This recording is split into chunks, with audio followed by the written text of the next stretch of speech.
like Henry Ford would say, like, I'm not very smart, but I got a lot of smart people around me. Yeah. Right. And so you need to switch from zero deference of we're freaking doing this, let's go, I don't care what the naysayers say, to, hey, now I've hired a bunch of really talented and high performing people.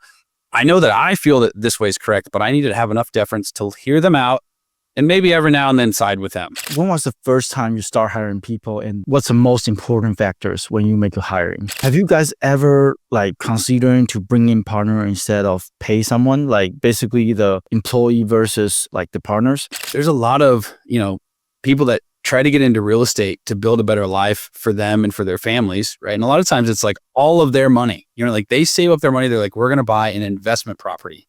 And then they would go absolutely scammed by these people. The problem is that people are we're getting screwed in the Phoenix real estate market when they try to make good investment decisions for their families. And that's not cool. We don't like that. You can be in and out of the business and make the improvements in a shorter time frame than the multiple. So like if the business trades for a 3x multiple, it's hard to do a ton there that's going to be better than the cash flow you're going to make on the business, right? Myself, I started 14 businesses, and dang, dude, like, sheesh. Close to 10 of them were like, oh, gone. You guys have no idea who's in my studio today. It's the magic person who has been making all the thing happen in the back of the scene. And if you guys think that Pace Morby and Jamel's are amazing, like, this is the kingmakers, okay? So if you don't know who that person is, his name is Josiah. Josiah, thank you so much to show up in my studio and have a chat with us. Dude, such a joy, bro, such a joy. Thanks for having me, man. And it was fun. We got to hang out a little bit at Owners Club and get to chat a little bit. And so just love what you're doing, man. Excited to be here, excited to hang out and get to spend some time. I get to have a brief conversation with Josiah when we were in Owners Club, and of course, Josiah was the speaker in Owners Club. He taught us so much things. One thing that I personally have been struggling about, or my businesses has been struggling about, is how to hire people. And I still remember how you presented in a way that how to identify this is the person that will work and what are the questions you should ask. So maybe let's start there. Josiah, when was the first time you start hiring people, and what was that look like?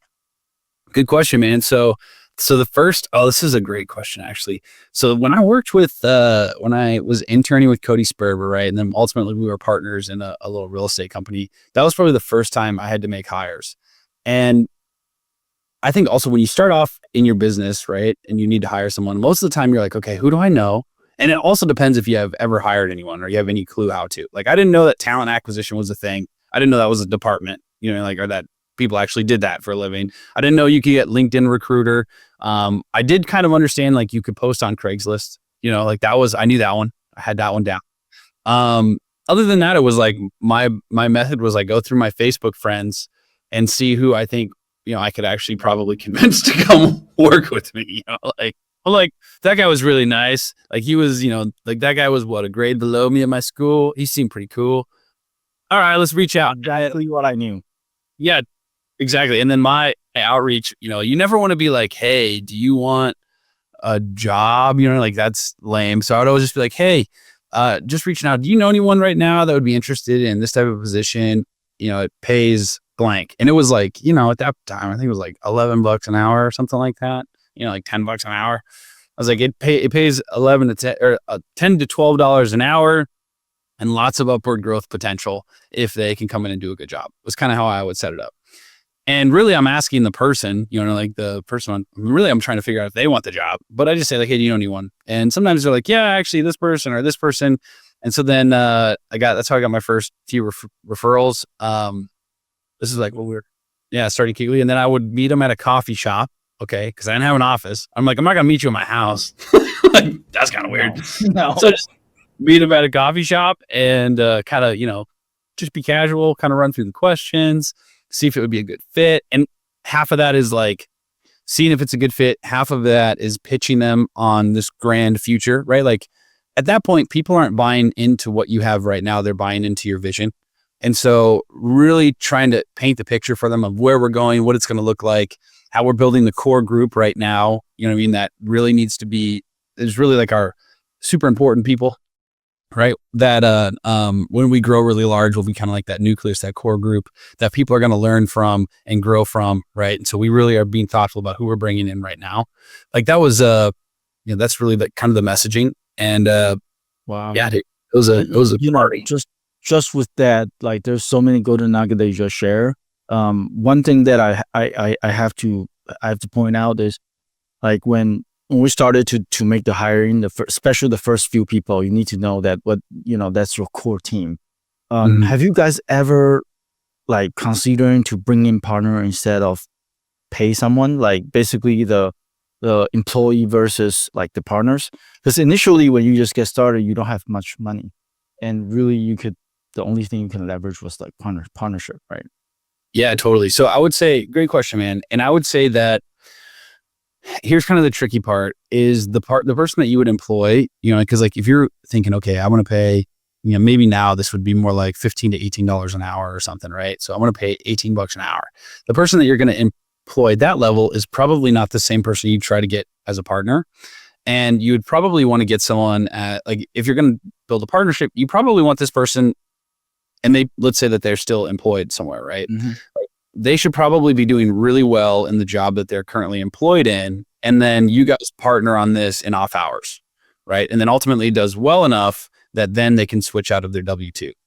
And the reason for that is because they've already displayed a very high level of competency in their current job, right? And so the person that you might partner with should have already displayed a lot of competency either in their own businesses or in their profession. Right. Whereas the person that you're going to hire is going to be someone that you're going to sew into and train up the entire way. You know what I mean? It's just that, because you're kicking off it or starting with your company, you want to hire someone that's high potential, but that doesn't cost $1 million. Right. And so, right. Yeah. So, essentially gauging like their capabilities and skill set. And if this is someone that you need to pour in to actually help grow it, then it's likely to be an employee.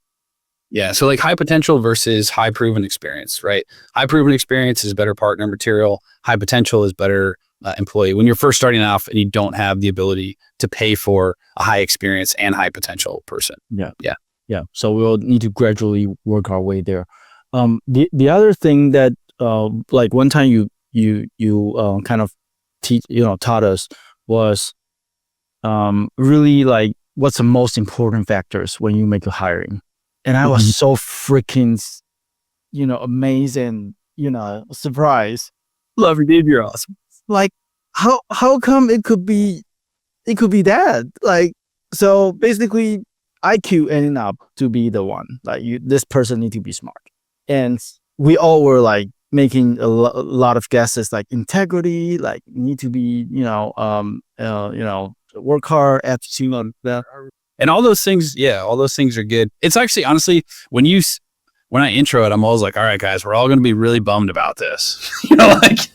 And praise God, it doesn't apply to entrepreneurs or probably investors most of the time, right? But yeah, just the number one, because you still need culture, you still need hard work. Those are hugely important to the success of someone. But the number one predictor of success is IQ, right? Is their ability to solve nuanced problems, right? And so, and then, a lot of people kind of say things like, well, this person just didn't listen to me, or they're not a self-starter, or they're not willing to figure it out on their own. And a lot of times those are actually just products of their ability to solve complex problems, which really is an IQ thing. Yeah. Yeah. And myself, I started 14 businesses, and dang, dude, like, sheesh. Close to 10 of them were like, all gone. So I was like, okay, like this is like some of them I actually made the exact mistake. Like my first hire was someone who's able to take things off my plate instead of someone who can actually come in and solve problems. So it's amazing. And so like I'm sure in your journey, and people, I'm saving time here. So if you are listening and you want to learn more about what Josiah has done, please go Google it. Everything is online. Okay, let's not waste the time here. But Josiah, you have done so much. You probably have seen a bunch of visionary. What were the common mistakes and challenges that you see that most visionary are making, and that's cost their success? Okay, so I think that that's a great question. A lot of visionaries think that they can be entirely visionary and have no integrator prowess whatsoever, and I think that's folly, because they don't factor in anything when it comes to how to complete their vision, and you need that component, right? You need it to some level. You can start without it, right? Like, I'm going to go to Mars, but then you need to be able to functionally work backwards and say, hey, the way I'm going to get to Mars, I'm going to do this and this and this and this and this, and then we'll be on Mars. And so, whereas if it's just like, we're going to Mars and you can't back that up with anything, people stop believing in your vision. So I would say that there's visionaries that fail because they aren't willing to learn some of the integrator components that they need in order to succeed, right? Or visionaries fail when they can't describe a vision in a way that everyone else tastes it, hears it, smells it, feels it, right? Like they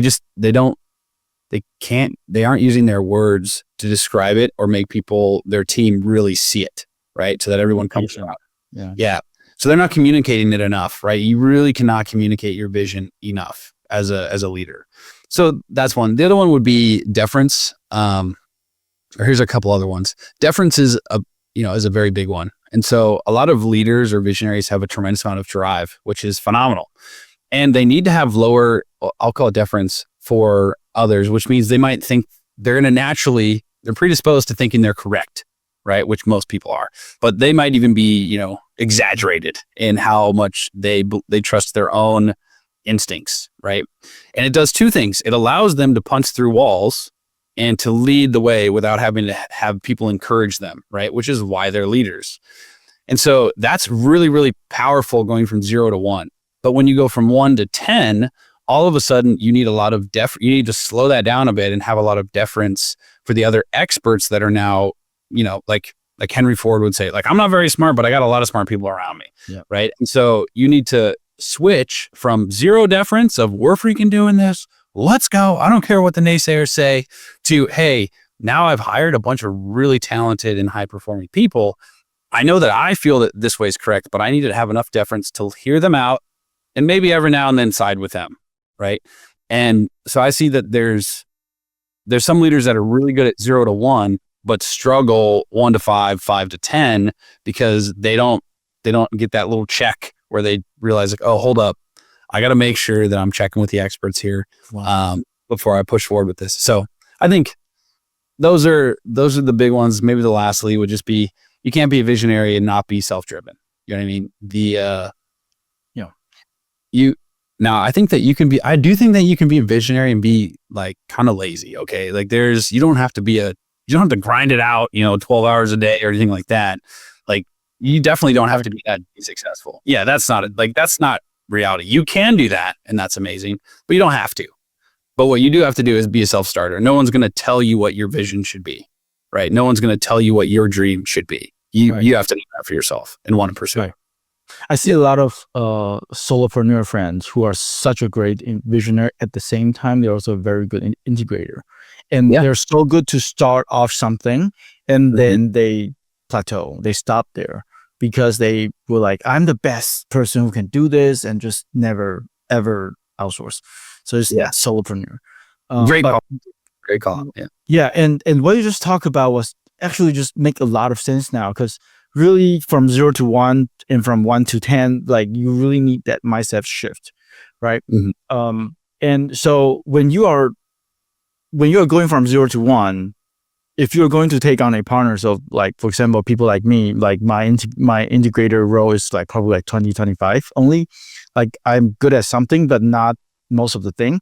So I really need a very good integrator come in. So at that stage, like, who you partner up with become very important. Like, that person have to be able to deliver the message, right? So when you are going from 1 to 10, where and how do you see that decision-making process when you're at 1 should be? Like, would you think that your partners, who is the integrator, should be mainly making the decision of forming the team, or it should be like the visionary who actually forming the team? So generally speaking, the visionary is the person that people want to follow, right? and they're the leader. You know, like they're the one casting the vision. And when people join your team, they buy into your vision, right? And so as far as assessment, you know, a skills assessment, that type of stuff, well, the integrator is going to have a big say there. You know what I mean? But as far as recruitment goes, recruitment is a key person. Recruitment is normally the visionary, right? The visionary does a lot of the recruitment, is a lot of the draw to why people would want to work there, because they're bought into the vision, into the mission. And then the integrator does more of the, hey, like, let me make sure that they actually have the skills, you know, like, yeah, I get that. Yeah. So like one is more sales position. It's why people want to be at your organization. The visionary drives a lot of that. The integrator makes sure that you're selecting quality people that will allow you to accomplish your vision, right? And so they're going to be heavier on the assessment. The reality is that when for as long as you are able, you should, as a visionary, for as long as you are able, you should sit in on interviews, right? Or you should conduct interviews for everyone that you're going to hire, right? Because that does help you build out the team. One thing you need to do as a visionary is really also help like control culture, right? You're a big cultural leader. And so controlling who comes into your organization is your number one lever for controlling culture. Yeah. And you might look for things on how they interact, right? Or how they perceive themselves or the world, or the way, you know, like the way they have conversations or communicate. You might look at that way different than your integrator does too, right? And so it's good to have checks and balances there. Yeah. I like now with this conversation, you make me just think a lot about what happened in my business, and certainly there's a lot of improvement that need done. But let me switch the gear a little bit. You are, I think you are co-founders of Kegley, right? Yep. Like when you were starting off Kegley, like what was the vision piece, and how did you guys communicate in terms of, you know, building the team, building the structures, and like describe a little bit about what that looked like? Yeah, totally. So I think a lot of, so like vision casting when we were first hiring, right? Like this is where I'm hiring at a coffee shop, you know what I mean? And this is Facebook hiring, you know what I mean? I go on there, I go to my friend's profile. I say, hey, you know, like, do you know anyone that, you know, the job pays $10 to $12, but there's a lot of vertical growth potential. Do you know anyone that would be interested? And they refer me someone. And then what I'm looking for is, one, will they, you know, buy into kind of the vision and be willing to come work with me? And then two, do I think that they're capable and competent and would be someone that we really could build that core team and core culture around, right? So, anyhow, shoot, that was probably an aside from what your actual question was, but as far as the actual vision, like how do we cast vision and mission for Kegley? So the vision originally, right, and most of the time vision has to do with scope and impact. You know what I mean? So like, what do we want to do, right? What we wanted to do was basically create okay, at this point in Phoenix, right, it was like really cutthroat in the real estate market. There was no collaboration. It was all competition, and it was super cutthroat. There's a lot of like shady stuff going on too. You know, like people got in fist fights at the auction. There'd be people like, you know, say like, oh yeah, you should bid on that. We're all going to lay off. You bid on that. And it would be bidding on a second. There would be people that would say, hey, you know, I got this deal 50% off. The buyer fell out. You want it? And you're like, yeah, dude, it's you know, it's a 50% of, you know, of retail. Well, let's do it. And then you go to buy it. You put in, you know, your $5,000 earnest. And then, you know, a week later, they're like, oh yeah, there's a cloud on title. We can't close. Or, you know, the seller's upside down or whatever else. Right. And you're like, oh shoot. Okay. Well, refund me back my earnest. And they're like, oh, that was pre-released to the wholesaler. You know, and then the wholesaler's like, pound sand, dude, I'm keeping your $5,000. And they knew all along that the house was underwater. You know what I mean? Like that type of stuff. And so it was like, there's a lot of, you know, people that try to get into real estate to build a better life for them and for their families, right? And a lot of times it's like all of their money, you know, like they save up their money. They're like, we're going to buy an investment property. And then they would go absolutely scammed by these people, right? And so it was like, dude, what the heck? You know what I mean? And so this is the problem portion of me setting up the mission. And so this is important because people have to understand why you're doing this, right? Like why does it matter? And you start with the problem. So I'm starting by describing the problem. The problem is that people are we're getting screwed in the Phoenix real estate market when they try to make good investment decisions for their families. And that's not cool. We don't like that. right? So we said, hey, can we run a God-fearing investment shop that allows for like mom and pop buyers to come in, get a good investment property, know that they're going to be treated well, know they're going to be taken care of, right? That everything's going to be super above board. They get a good investment property that they can then go build wealth, and it goes so well that they want to come back and buy another one from us in a year, right? Mm-hmm. Can we do that and provide that as a service, for people? And so that was one. Can we do that in Phoenix? Mm-hmm. Right. And then so that was that was like, hey, here's a problem. We want to be the solution. We're going to do it this way. And it's like what we want to grow to, or what we are growing to, is a location in every major metro. Right. And so what that looks like is that means, ultimately we're going to have regional directors and national directors, right? As we're basically impacting, the entirety of the United States. And then really we're driving culture, right, in the real estate investment space. So instead of like real estate investment being like, oh, I don't know, that's kind of shady. Instead, it becomes a culture where people are like, oh, that's like, if I want to invest, that's where I want to invest, right? Because those are where the good deeds are. You know what I mean? And I saw this person's family do better. And so we all get to win. We all get to do better. And we're going to do that across the entire United States. And then after that, that's where we look at national, because our method and the way we do this works really well in the United States, but it also could work in Mexico, could also work in Canada, could also work in Australia, right? With slight tweaks. And so then we look at global expansion after that. Okay. So that's vision casting. I started with problem. Yep. Then we're the solution. Like, this is a nasty problem we're going to solve. We're the solution to that. And then how big is it going to be? Right. Well, it's going to be national and then international. And as that might be layer one. And then as I add additional layers to the vision, right? As I'm like, oh, this is what this should look like. It's like, hey, we're going to have a tech component that does these different things. So instead of people having to go to the title company and do this, they can do it all over their phone, right? Instead of, like real estate investment being as risky as it was because you couldn't fully assess the house, we're going to have this thing that basically does a full, more or less scan of the house. There's no hidden components, and you get a real estimate, a real quote of what it's going to cost to fix it up.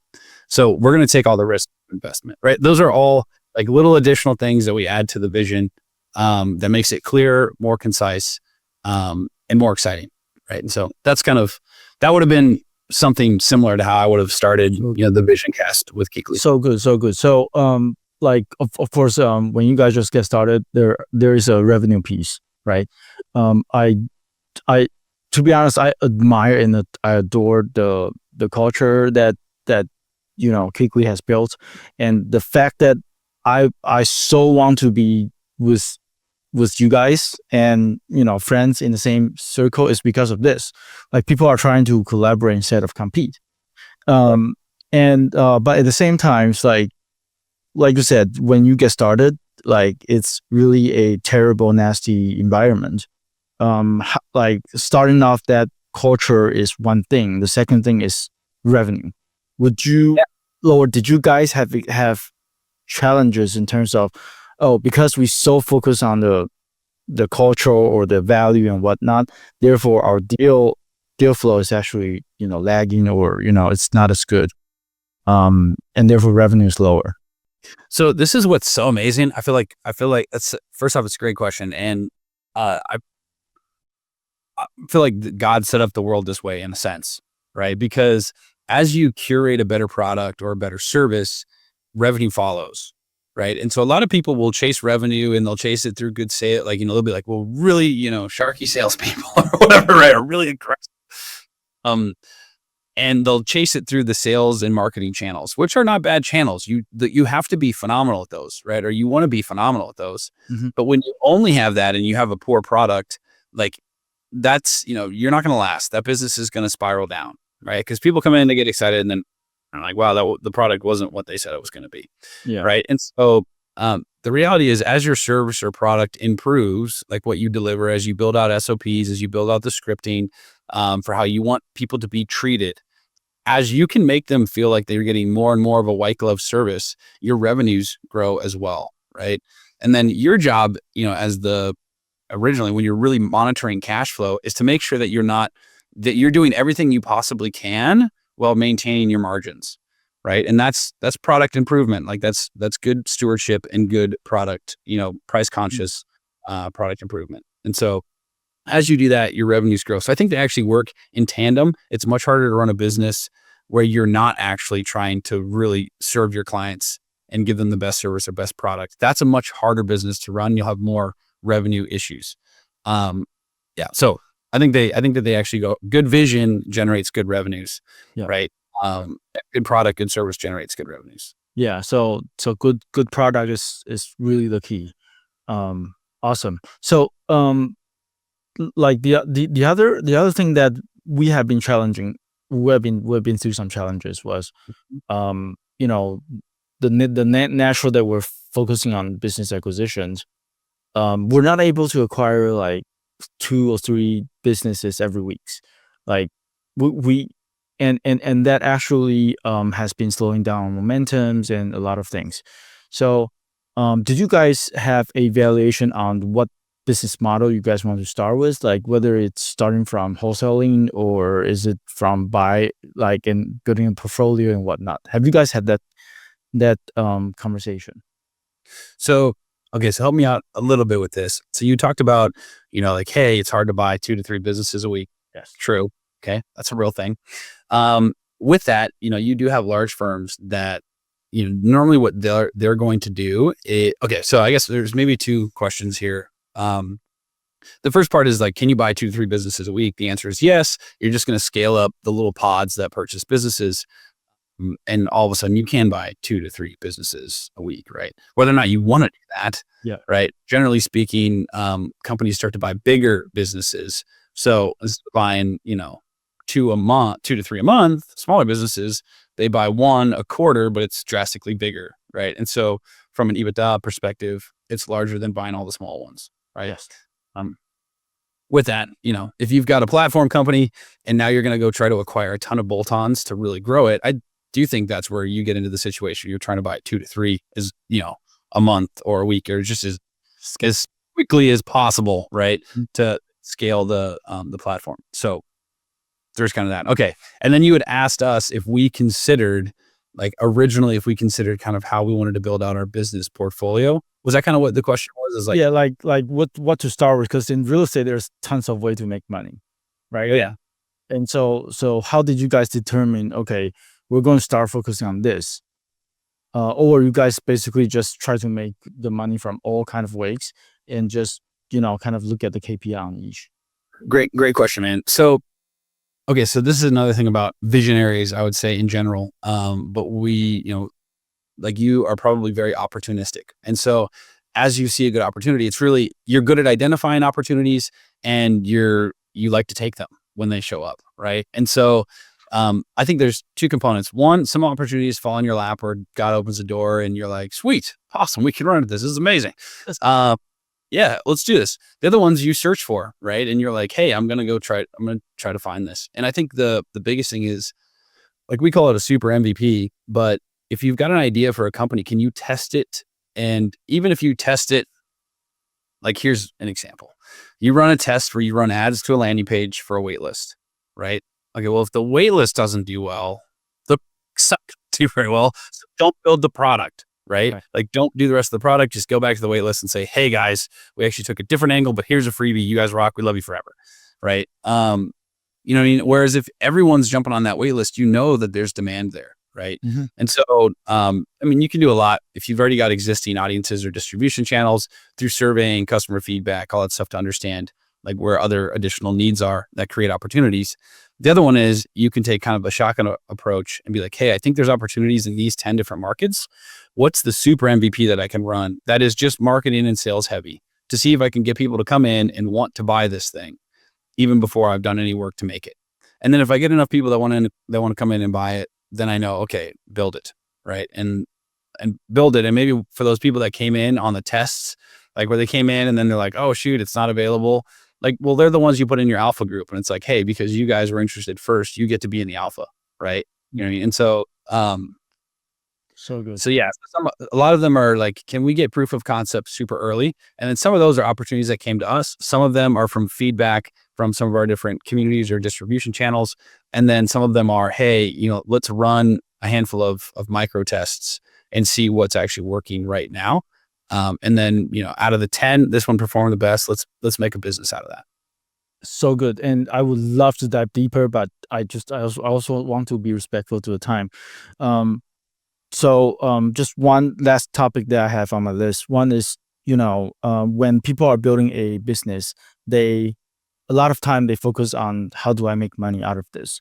Um, but uh, basically, they're trying to make their business profitable. Okay. But a lot of larger businesses that can scale eventually, they're focusing on making their business valuable, and those not necessarily come hand by hand. So, like when, like say, if you're going to restart, Mhm. with what you know right now, what you have been through right now, which one would you be focusing on and why? Good question, man. I like that a lot.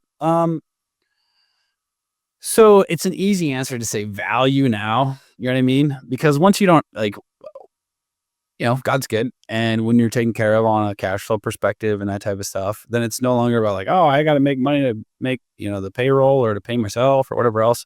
And so then it becomes a different question, right? It's like, hey, how quickly can I grow this business as an asset? You know what I mean? So like the business, just like a property almost, right? But how can I grow this business? A business can do things properties can't, which is really neat. But how can I grow this business as an asset to then resell it? You know what I mean? Or to Sellable. turn in a few months, right?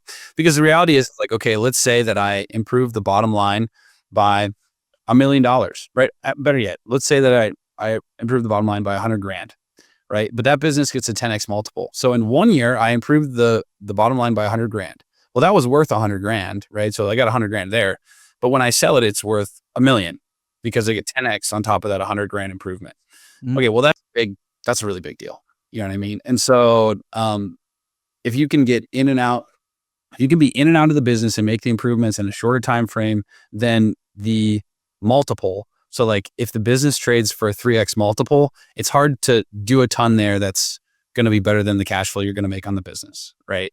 Right. 'Cause that's a little bit more challenging. But if it's a 10x multiple business, well, in 2 years, if I double it, that's a really big payday when I go to exit. You know what I mean? And so, um, yeah. So I think value now, but at the same time, they are very much intertwined. There's weird stuff like when you trade with the big companies, are all on accrual basis, which is whack. Okay. Mhm. Whereas when you're a smaller entrepreneur, you should start cash because you got to, one, you Get can't. some. Yeah, dude, you need real dollars that you can do stuff with, but Hey, not even. Yeah, you like. There's that, but also you're not going to have a statement of cash flows spun up no. separate from your P&Ls. You know what I mean? And so, and then you're not like there's the more advanced stuff. And so when you're first starting, start with just cash, do cash Mm. P&L. But when you get to switch to accrual, there's this whole new world that opens up where you really get to understand more of the fundamentals of the business. That's really freaking phenomenal. And there's a lot of really interesting stuff there. So like building for value, where you're capitalizing certain expenses so they hit the balance sheet. Well, that builds value for your exit, but it looks like an expense in a cash scenario, Mm. right? Where you're not you're like actually capitalizing the expense. So there's a whole fun world there where you look at Oh, good. looking for cash or value. But anyhow, I thanks, dude. I love your perspective. Well, Josiah, you runs one of the best real estate companies in the world. In real estate, what is the number one opportunity that you see for the next decade? Oh my goodness, bro. So hard. Dang it. Just pick Right at one. the end. Oh, um, that's brutal. Let me think, dude. You talk about AI. You talk about there's so much things that people can do within a very short amount of time or very limited effort. I think, yeah, dude. I think that there is a ginormous, yeah, man. So I think that like your conventional real estate, there's so many different ways to make money in real estate, first off, right? So that's why real estate's frankly a ton of fun. There's so many little sub niches and a lot of them you can do exceptionally well in just about all of them. And so, Mm. and that's where it's also cool because, you've got a bunch of colleagues that do something slightly different than you. And so it creates this really cool network. And I don't know, like that stuff's really fun. I do think that from an AI perspective, like we did with like prop AI, right? And that type of technology, I got to meet with Nathan, who's the Mm. CTO and partner over there. That guy's too smart. Okay. He's way too smart. I'm like, you're not allowed to be this friendly and smart. Okay. You got to choose one. All right. Can't Yeah. have both. But yeah. So like with that stuff, like some of the stuff that's on the roadmap for development, you really get to where you're automating an incredible amount of the process. And so I think what I'm most excited about is to see how that accelerates real estate investment and real estate investors in the space. So I think that over the next 10 years, it's parroted. Yeah, it's parroted a lot. Everyone says, but I think it looks significantly different. So this is where the fun is. And Josiah, I am so blessed that I get to have this conversation with you and also get to hang out with you, in the circle that we share.